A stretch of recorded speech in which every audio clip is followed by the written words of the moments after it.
이시안의 읽은 척 책방. 안녕하세요. 성신여대 겸임교수이자 지식편의점 시안책방의 주인 이시안입니다. 최근 들어서요, 비즈니스계에서는 두 가지 키워드가 눈에 확 띕니다. ESG와 메타버스죠. 메타버스는 레디 플레이어 1 같은 영화나 VR 기기 등 직관적으로 와 닿는 부분이 있고요. 게임에 익숙한 유저들이 있기 때문에 비교적 쉽게 대중들에게 이해되는 것 같습니다. 반면 ESG는요, 뭔가 어렵고 복잡하게 느껴지는 것이 사실이고요. 주식하는 사람들만 관심 가지는 것 아닌가 하는 생각이 들기도 합니다. 하지만 ESG 경영은 기업이 오래 사업을 하기 위한 필수 요소로 자리 잡아가고 있습니다. 이를 소홀히 하면 한순간에 사업이 망가지기도 하죠. 오늘은 ESG에 대해서 알아보기로 하죠. 김재필 저자의 ESG 혁명이 온다입니다. ESG는요, Environmental, Social, Governance 이 세 단어의 머리 글자를 딴 것입니다. 환경, 사회적 가치, 그리고 지배구조라고 할 수 있습니다. ESG가 화두가 된 것은요, 투자업계에서 투자를 결정할 때 ESG가 중요한 요소로 등장을 하면서 일반인들에게도 알려지게 된 것입니다. 그렇다고 ESG가 투자자들한테만 중요한 금융 용어는 아니에요. 실제 이런 기업에 투자를 하는 이유는요, 일반 소비자들이 ESG가 갖추어진 기업을 이용하고 그렇지 않은 기업에는 불매 운동을 벌이는 일까지 벌어지면서 ESG가 소비의 중요한 기준으로 등장을 하고 있기 때문입니다. 돈만 많이 버는 기업이 아니라 환경을 생각하고 사회적 문제 해결에 동참하며 올바르고 투명하게 경영하는 기업이 소비자도 투자자도 원하는 기업이 된 것입니다. 얼마나 돈을 버느냐가 중요한 것이 아니라 어떻게 돈을 버느냐가 중요해진 것이죠.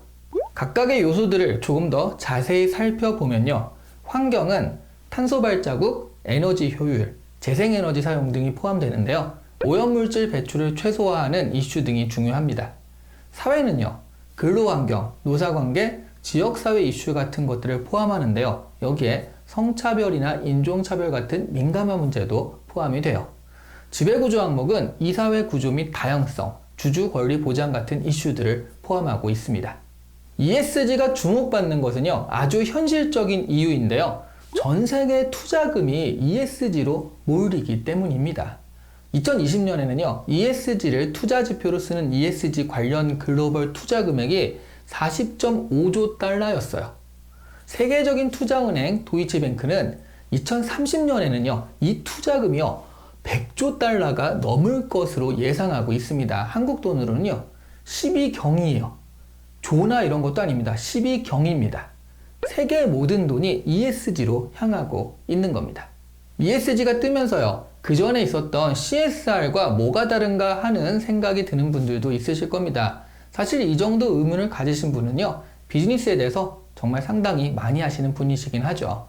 CSR은요, Corporate Social Responsibility의 약자로 기업의 사회적 책임입니다. 사실 약간 비슷하기도 한데요, 가장 결정적인 차이는 CSR이 기업의 기부나 봉사, 후원 같은 자발적인 돕기 수준이었던 반면에 ESG는 투자의 지표가 되다 보니까 정확한 정량적 측정이 필요하다는 것이죠. ESG는 기업의 행동이 사회와 환경에 미치는 영향 등을 구체화하고 가능한 수준에서 지표화한 것이 핵심인 거예요. ESG가 투자 지표가 된다는 것은요, 실제 ESG가 잘 갖추어진 기업은 위기에 강할 뿐더러 사업적 경쟁력도 있다는 얘기이기도 합니다. 당장에 미국의 바이든 대통령은요, 탄소 조정세라는 것을 만들었습니다. 탄소 배출이 많은 국가 또는 기업 제품에 추가 관세를 물리겠다는 것인데요, 이후에는 이미 탄소 국경세가 있기도 합니다. 환경에 대한 고려 없이 사업을 영위하는 기업은 앞으로 점점 더 수익성이 악화될 수밖에 없다는 얘기예요. 그러니 ESG를 기준으로 투자를 결정한다는 것은 사업 경쟁력을 고려한다는 것이나 다름없는 얘기가 되는 것입니다. 이 책에서는요, 소니, 엔비디아, 유니레버, 파타고니아 등의 예를 들며 바람직한 ESG를 구체적으로 보여주기도 합니다. 개인적으로는 파타고니아 책을 리뷰하면서 파타고니아 회사를 자세히 들여다본 적이 있거든요.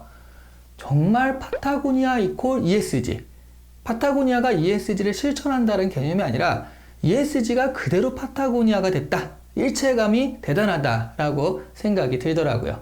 그래서 파타고니아 가방도 샀습니다. 네, 제가 요즘 쓰고 있는 가방인데요. 파타고니아죠. 저절로 이런 기업은 소비를 해가지고 도와주고 싶다. 소비를 해서 같이 동참하고 싶다. 이런 생각이 들더라고요. 그래서 파타고니아 요즘 쓰고 있는 가방입니다. PPL 아니에요. 이거 그냥 정말 제가 쓰는 거예요. 그리고 ESG는 대기업만의 이야기가 아니라 중소기업 역시 실천해야 할 가치라는 것도 이야기를 합니다. 지표를 추출하는 것이 중요한 ESG의 특성상 ICT와 만나는 디지털 트랜스포메이션이 ESG에 날개를 달아줄 것이라는 예측도 내놓습니다. 비즈니스라는 입장에서도 그렇지만 주식 투자를 하는 주주 입장에서도 ESG는 주목해야 하는 지표입니다. 이 책은 ESG에 대해 일목요연하게 정리를 해주고 있어서 ESG에 대해서 알고 싶은 개인들의 입문서로 아주 좋은 책이라고 할 수 있습니다. 오늘 이 시간에 읽은 척 책방은 김재필 저자의 ESG 혁명이 온다였습니다. 좋아요와 구독은 ESG에 맞는 행위예요. 환경적 부담이 없고요. 다른 사람에게 추천한다라는 의미에서 사회적 가치를 가지죠. 무엇보다 제 채널이지만 좋아요와 구독으로 같이 운영한다는 평등한 거버넌스의 느낌도 들잖아요. 좀 억지로 끼워 맞춰 봤습니다. 그래도 너무 억지는 아니잖아요. 억지인가? 감사합니다.